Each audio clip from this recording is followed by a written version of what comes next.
எல்லாருக்கும் வணக்கம். பழனியில் ஒரு நிலம் வந்து இல்லீகலாக பார்த்தீங்கன்னா ரெஜிஸ்ட்ரேஷன் நடந்திருக்கு அப்படின்ற ஒரு விஷயம் வந்து நீங்கள் எல்லாருமே செய்தியாக வெளியிட்டு இருந்தீங்க. அந்த செய்தியோட சேர்த்து அது மட்டும் இல்லாமல் நிறைய பொய்யான புரட்டான ஒரு வன்மத்தில் நிறைய விஷயங்கள் வந்து பார்த்தீங்கன்னா பல்வேறு கட்சியினரால் பரப்பப்பட்டு இருக்கு அப்படின்றது இங்கே இருக்க எல்லாருக்குமே தெரிஞ்சிருக்கும். பார்த்தீங்கன்னா அந்த நிலத்தை வந்து ரெஜிஸ்ட்ரேஷன் பண்ணது என்னுடைய சொந்தக்காரரு, 100 கோடி ரூபாய் மதிப்புள்ள ஒரு சொத்தை வந்து 2 கோடி ரூபாய்க்கு ரெஜிஸ்டர் பண்ணிட்டாங்க, அது மாண்புமிகு அமைச்சருடைய உறவினர் தான் பண்ணியிருக்கிறாரு அப்படின்லாம் சமூக வலைதளத்தில் நிறைய பரவிட்டாங்க.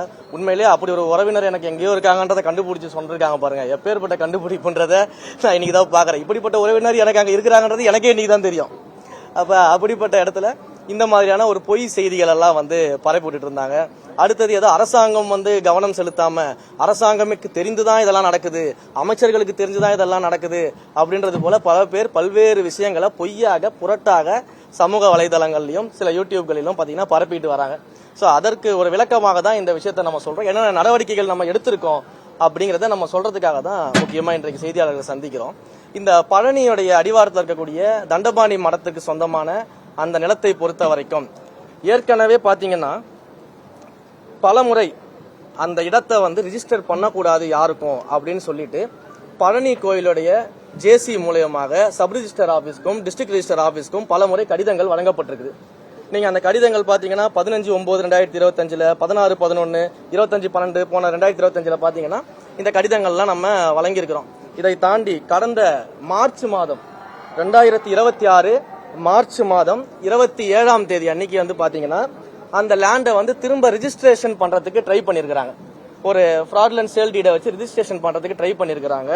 ஸோ அதையும் நம்ம அன்னைக்கு வந்து பண்ண முடியாம போனதுனால என்ன பண்றாங்கன்னா ஒரு ரெஃப்யூசல் ஸ்லிப் ஒன்று கொடுத்துறாங்க. இதை பண்ண முடியாது அப்படின்னு சொல்லிட்டு ரெஃப்யூசல் ஸ்லிப் ஒன்று அந்த ஏப்ரல் மாசத்தை 1ஆம் தேதி கொடுத்துறாங்க. அந்த ரெஃப்யூசல் ஸ்லிப்பை வச்சுக்கிட்டு அந்த பிரைவேட் பார்ட்டி என்ன பண்றாங்க, ஒரு 2-3 பேர் சேர்ந்துக்கிட்டுனா கோர்ட்டுக்கு போறாங்க. ஸோ கோர்ட்டுக்கு போயிட்டு ஏப்ரல் 10ஆம் தேதி ஒரு ஆர்டர் ஒன்று வாங்குறாங்க. அந்த ஆர்டர்ல வந்து பாத்தீங்கன்னா கோர்ட் வந்து ஒரு வழிமுறையை கொடுக்குறாங்க. டாக்குமெண்ட்ஸ் எல்லாம் வெரிஃபை பண்ணி அது சரியாக இருந்தால் ரெஜிஸ்ட்ரேஷன் பண்ணலாம் அப்படின்ற டாக்குமெண்ட்ஸ் சரியாக இருந்தா வெரிஃபை பண்ணி கேன் பி கன்சிடர்னு ஒரு கேன் பி கன்சிடர்னு சொல்றாங்க. ஸோ அப்படி வந்து ஒரு ஆர்டரை கொடுக்குறாங்க. இந்த ஆர்டருமே வந்து வித்தின் த 1 வீக், ஒரு வாரத்துக்குள்ள இதை செய்யணும் அப்படின்றதுதான் கோர்ட்டுடைய அன்றைக்கு இருந்த ஆர்டராக இருக்கிறது. ஆனா அதற்கு பிறகு வந்து பாத்தீங்கன்னா அந்த ஆர்டரை வைத்துக்கொண்டு இப்ப ஜூலை மாதம் என்ன பண்றாங்கன்னா 3ஆம் தேதி வந்து சப் ரிஜிஸ்டர் ஆபீஸ் அந்த பிரைவேட் பார்ட்டிஸ் நாடி ஆமா சோ சப் ரிஜிஸ்டர் ஆபீஸ்க்கு போறாங்க. போயிட்டு 3ஆம் தேதி இதை ரிஜிஸ்ட்ரேஷன் பண்ணணும்னு சொல்லி கேக்குறாங்க. ஆனா 2ஆம் தேதியே 3ஆம் தேதி அவர் போறாங்க அந்த ரிஜிஸ்ட்ரேஷன் பண்றதுக்கு. அதற்கு முன்னாடி நாள் 2ஆம் தேதியே பழனியுடைய ஜேசி என்ன பண்றாரு அப்படின்னா இந்த லேண்ட்ல எந்த விதமான ரெஜிஸ்ட்ரேஷனும் பண்ணக்கூடாது அப்படின்னு சொல்லிட்டு டிஸ்ட்ரிக்ட் ரெஜிஸ்டர் ஆபீஸுக்கு மீண்டும் வந்து கடிதத்தை எழுதிடுறாங்க. 3ஆம் தேதியும் அந்த ரெஜிஸ்ட்ரேஷனை வந்து ஹோல்டு பண்ணி பெண்டிங்ல போட்டுறாங்க. முயற்சி பண்றாங்க நம்ம பெண்டிங்ல போட்டுறோம் முயற்சி பண்றாங்க. அப்ப இருந்த சப் ரெஜிஸ்டர் வந்து அப்ப வந்து அசிஸ்டன்ட் ஒருத்தர் ஒர்க் பண்ணிட்டு இருக்காரு. நாங்க 1ஆம் தேதி ஒரு டிரான்ஸ்பர் போடுறோம், புதுசா டிரான்ஸ்பர் ஆனவங்க இன்னும் வந்து ஜாயின் பண்ணல. அதுக்காக ஒரு அசிஸ்டன்ட் வந்து சப் ரெஜிஸ்டர் பொசிஷன்ல இருக்கிறாங்க. அவர் வந்து மறுத்துறாரு, இந்த பெண்டிங்ல போட்டுறாரு அந்த டாக்குமெண்ட் ரெஜிஸ்டர் பண்ணாரு. பெண்டிங்ல போட்டு முடிச்சதுக்கு அப்புறம் வந்து பாத்தீங்கன்னா திரும்ப வந்து 6ஆம் தேதி ஒரு அடிஷனலா வந்து சார்ஜ் எடுத்துக்கிறதுக்காக லீவ்ல இருக்கக்கூடிய இடத்துல ஒரு ஆள் சார்ஜ் எடுத்துக்கணும். அந்த பர்சனும் லீவ்ல போறதுனால சார்ஜ் எடுக்கணும். ஒருத்தரை வந்து முடிச்சிடறேன். சோ அந்த ஜஸ்டின் மணிகண்டன் அப்படின்றவர் வந்து சார்ஜுக்கு அன்னைக்கு லீவ்ல போறதுக்காக யாருமே இல்லன்றதுனால சார்ஜுக்கு வராரு. அவரு இத பத்தியான இந்த ஹிஸ்டரிய தெரியாம என்ன பண்ணிடுறாரு அப்படின்னா அந்த ரெஜிஸ்ட்ரேஷனை அன்னைக்கு பண்ணி கொடுத்துறாரு. இது வந்து 6ஆம் தேதி நடக்குது. அப்ப இது தெரிஞ்ச உடனேயே உடனடியாக நம்மளுடைய HRNC அதிகாரிகள் என்ன பண்றோம் அப்படின்னா இந்த ரெஜிஸ்ட்ரேஷன் வந்து இல்லீகலானது, இதை வந்து அவங்க இந்த ஹிஸ்டரிய பார்க்காம பண்ணி கொடுத்துட்டாங்க அப்படின்னு சொல்லி சம்பந்தப்பட்ட துறை அதிகாரிகள் பதிவுத்துறை அதிகாரிகள் எல்லாம் பேசி அந்த நிலத்தோடைய ரெஜிஸ்ட்ரேஷனை ஸ்டாப் பண்றதுக்கு என்னென்ன வழிமுறைகள் இருக்குதோ அது எல்லாத்தையும் முன்னெடுத்திருக்கிறோம்.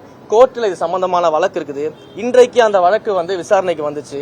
விசாரணைக்கு வரும்பொழுது HRNCயும் வந்து ஒரு பார்ட்டியாக அவங்க அட்மிட் பண்ணிருக்கிறாங்க. நாளைக்கு மறுபடியும் இந்த கோர்ட்ல கேஸ் வருது. அப்ப இந்த லேண்டை நம்ம திரும்ப வந்து ரெட்ரைவ் பண்ண போறோம் அப்படின்றதுல எந்த விதமான சந்தேகமும் யாருக்கும் இங்க தேவை கிடையாது. அதே போல மாண்புமிகு அமைச்சர் அவர்களும் அவர் துறை சார்ந்து அந்த சார் பதிவாளரை உடனடியாக சஸ்பென்ஷன் பண்ணிட்டு நேர்மையான விசாரணைக்கு என்னென்ன செய்ய முடியுமோ அது எல்லாத்தையும் அவரும் அவர் துறை சார்ந்து பண்ணிக்கிட்டு இருக்கிறாரு.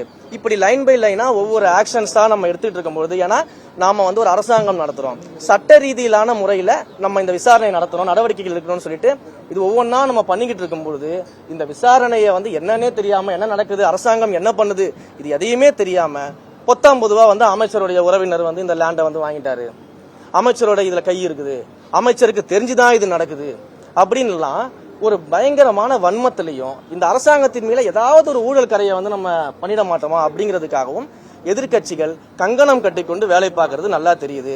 நீங்க எவ்வளவு முயற்சி செஞ்சாலும் எங்களுடைய மாண்புமிகு முதலமைச்சர் அவர்கள் சொன்னது போல எங்களுடைய கவர்மெண்ட் கிளீன் கவர்மெண்டா இருக்கும், டிரான்ஸ்பரண்ட் கவர்மெண்டா இருக்கும், கரப்ஷன் ஃப்ரீ கவர்மெண்டா நிச்சயம் இருக்கும். தவறு செஞ்சவங்க யாரா இருந்தாலும் எந்த டிபார்ட்மெண்டா இருந்தாலும் எவ்வளவு பெரிய அதிகாரியாக இருந்தாலும் நிச்சயமாக நடவடிக்கை எடுப்போம். அதற்கான ப்ரொசீஜர்ல தான் நாங்க இருந்துகிட்டு இருக்கிறோம். அந்த விசாரணைகள் நடந்துட்டு இருக்குது. போலீஸ் ஸ்டேஷன்ல எஃப்ஐஆர் ஃபைல் பண்ணியாச்சு. சம்பந்தப்பட்ட சப் ரிஜிஸ்டர் மேலையும் அதே போல இந்த ரிஜிஸ்ட்ரேஷனுக்காக ட்ரை பண்ண அந்த பிரைவேட் பார்ட்டிஸ் மேலையும் எஃப்ஐஆர் ஃபைல் பண்ணி போலீஸ் விசாரணை நடந்துகிட்டு இருக்குது. துறை ரீதியான நடவடிக்கைகளையும் எடுத்துக்கிட்டு இருக்கிறோம். ஸோ இப்படி எல்லா விஷயங்கள்லயுமே எல்லா இடங்கள்லயுமே மிக நேர்மையாக எங்களுடைய விசாரணை நடந்துகிட்டு இருக்குது. இதற்கு நடுவுல இது போல பொய் புரட்டுகளை பரப்புவர்கள் மேல, குறிப்பாக என்னுடைய உறவினர்னு சொல்லி பொய் புரட்டுகளை நிறைய பேர் பரப்பிட்டு இருக்காங்க பாத்தீங்களா, அவங்க மேல எல்லாமே சட்டப்படி நடவடிக்கை எடுக்கிறதுக்கான முயற்சிகளை நான் முன்னெடுத்திருக்கிறேன். காவல்துறையில புகார் அளிச்சிருக்கிறோம். தொடர்ந்து இது போல செய்யும் வகையில யார் யாரெல்லாம் இப்படி பொய் புரட்டு புகார்களை பரப்பிட்டு இருக்காங்களோ அவங்க மேல நடவடிக்கை எடுக்கப்படும்.